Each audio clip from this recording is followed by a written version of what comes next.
Little Nightmares, a game released on April 28, 2017, has gained much traction over recent years due to the recent release of its prequel, Little Nightmares 2, on February 11th, 2021. For this video, however, we will be focusing on the symbolism of the first game. Little Nightmares is a game in which you play as a little girl in a yellow rain jacket, and when I say little, I mean little. Like, look at her, she looks like she's like the size of a baseball. But regardless of her size, this is Six, and throughout the game, we lead Six through many different rooms and solve a lot of puzzles, all while avoiding hideous and grotesque-looking monsters that try to grab us along the way. And in the world of Little Nightmares, as I'm sure you guessed by now, anything can be a new challenge, and at the scale that everything is on this game, even opening a door can be a struggle. At the start of the game, we aren't given much of an introduction to Six. We play as this main character for the entire game, all while knowing very little about her, which is a strange choice, but it oddly works well for Little Nightmares. But anyway, the game starts out and you're just thrown straight into it, waking up on what appears to be a suitcase of some kind. And that's it. That's all that we're really given at the start, and then we're free to walk around the world and do as we please.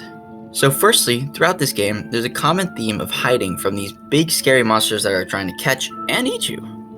There are often many hiding spots scattered throughout a room just to make you feel like you may need to use one.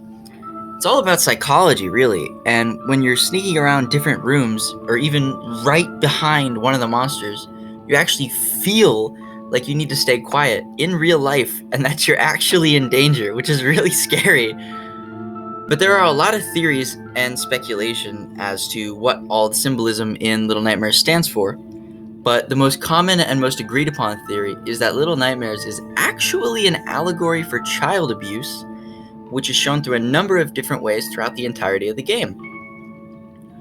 Every now and then in the story, Six will get hungry and she needs to eat something. At first it starts out nice and pure with a child in the cafeteria passing her some meat through those strange iron bars that the cafeteria has to snack on, but as the story progresses, it begins to get more dark and twisted as Six goes from eating that piece of meat to another piece of meat, which rats are eating at first, and then eventually a live rat caught in a trap.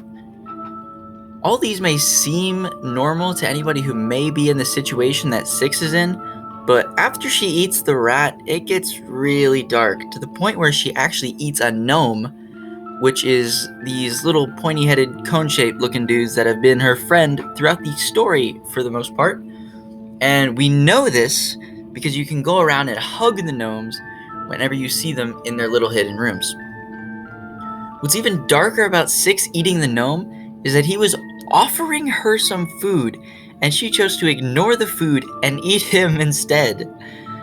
In the end, Six ends up eating a woman who lies on the floor who is weakened after a fight with Six.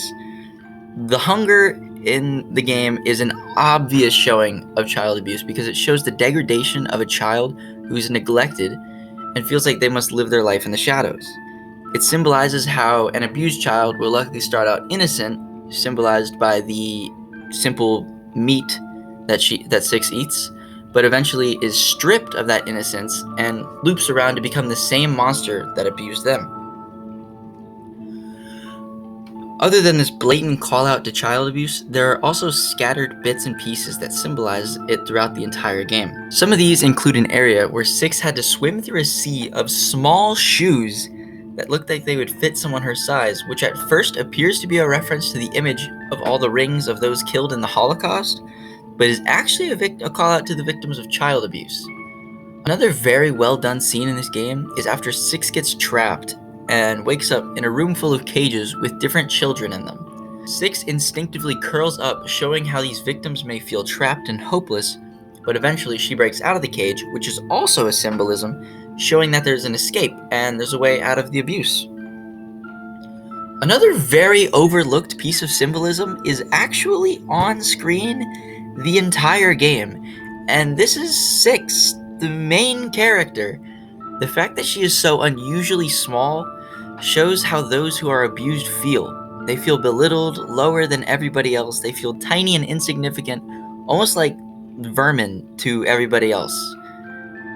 Six is portrayed as this sweet, innocent kid, and all the monsters that hunt her down are these big, massive, disgusting, gluttonous things. They look like you haven't seen a treadmill in like 8 years. And when I say gluttonous, I mean gluttonous. Like, look at these guys. They actually look like a pack of seals fighting over a minnow in this clip. But in reading Six's body language through the game, reveals that she is terrified of these monsters, which symbolizes a child being scared around their abusive parents. Little Nightmares is full of different symbolism, but what stands out most from all the gluttony, mystery, and anger is the representation of child abuse. And obviously, what an abused child feels could never be put into words or into a game or anything.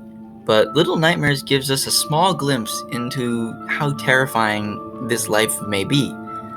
So what, you may ask? It's actually really significant because it shows that a video game, which is usually used for fun, can depict some serious topics such as child abuse, which is a really big thing that not a lot of people think video games do. Little Nightmares is one of the few games that tasks itself to tackle the hefty topics such as child abuse.